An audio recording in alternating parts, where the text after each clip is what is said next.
Hey y'all, I'm back here with my girl Erica Badu. She's gonna help me with this video. So now I wanted to just show you some of the materials and supplies that I think you'll need if you are going to get started with graphic recording. This kind of compilation of supplies has been curated over many years, so I hope that it can be helpful for you. All right, let's go ahead and get started. So the first thing you're gonna need is a big, I call it my magic bag. So you'll need something to carry all of your supplies in. I have this lovely one from the American Red Cross.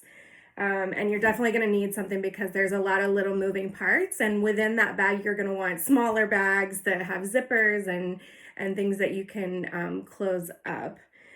All right, so that's first and foremost.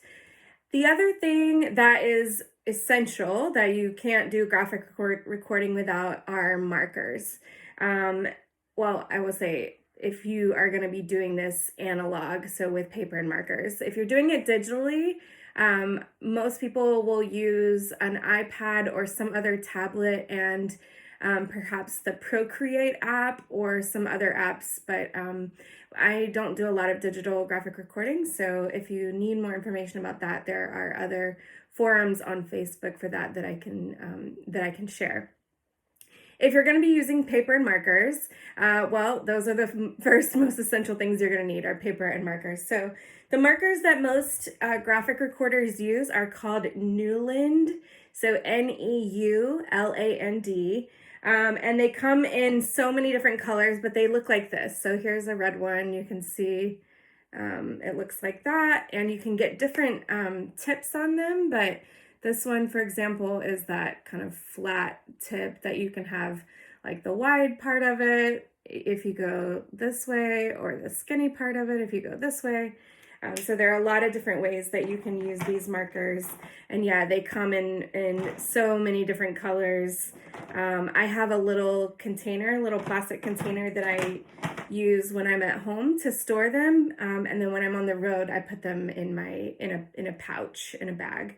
So they have the colorful ones, and I think people like the Neuland markers because they're really highly pigmented, and so they show up very opaque. And then there are these. They're called the outliner markers. They're also Neuland brand. And the outliners come in only black, and they're really, really opaque, really pigmented markers. And so this marker is what I will use for the majority of what I'm drawing or writing, and then I'll use the colorful markers to kind of go around it. It comes in that same tip. There you go. It also comes in something like this that has like that tip on one end and then a brush tip on the other end. And then with that, you can get these refillable inks. And so that's one of the things I love so much about these markers is that you can get ink to refill them so that you're not always buying brand new markers. You can also get new nibs. This part right here, you can get new ones of those to replace, and so that your marker can stay new without being completely wasteful. I also do keep other markers on hand, like these are some of my favorites, the Mr. Scotch markers, and whatever marker you like to add to. But I will say that most graphic recorders will eventually switch to Neuland markers. But they are pricey, and so that is not ideal. As far as paper, I usually get a 4-foot tall roll. It doesn't matter what length it is. They come in 50 feet and others, but make sure it's really that 4-foot tall is essential for me. And what goes behind that is foam board. So oftentimes foam board is used in framing. And so you can get it at framing stores, art supply stores, that kind of thing. And you want to get a really big foam board. So the one that I get is 48 inches tall and 96 inches long. So what is that? 12? Something. It's long. And so that is the typical size that I'll do for an in-person gathering. For at home, I use 2/3 of that length, and so it ends up being about 4 foot tall and 6 feet wide. Um, and so what I do is I'll set that up on my easels, put the paper on top of that, and then start drawing the paper. So that's another thing you'll need are easels. I use these that I got at just a basic like supply store, and they are. What's important to me about them is that they're portable. I can move them around. I can take them with me, pack them up. They'll fit in a carry-on suitcase for if I have to fly to an event. And so I have 3 of those that will fit the width of the foam board and paper. You're gonna need some tape. I use artist tape and also these little clips. So I like to use the clips up top to hold the paper at the very top, make sure it's extra secure. And then when I'm unrolling the paper, I'll make it a little extra on either side so that it wraps around the foam board, and then I tape it on the back. And that makes sure that it's like very tight and flat. And then the clips up top, and you could do clips on the side as well if you didn't want to use tape or anything like that. But at the end when you're photographing it, I take the clips off, and so that's why I like to use the tape as well. You'll need some kind of scissors or like a razor. So I use this little thing that pokes out like that.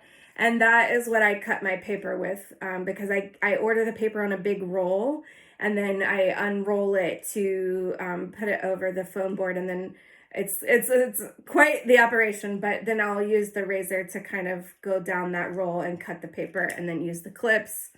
It's a whole situation. You're gonna need a camera. So I just use the camera that's on my phone, and I like that best because it's a pretty good camera. And it also then allows me to use the app that's called Cam Scanner to upload the picture of the image that I take afterwards, after I'm finished. And then use that Cam Scanner app to add what they call like the magic filter, and that just makes the colors really bright and pop.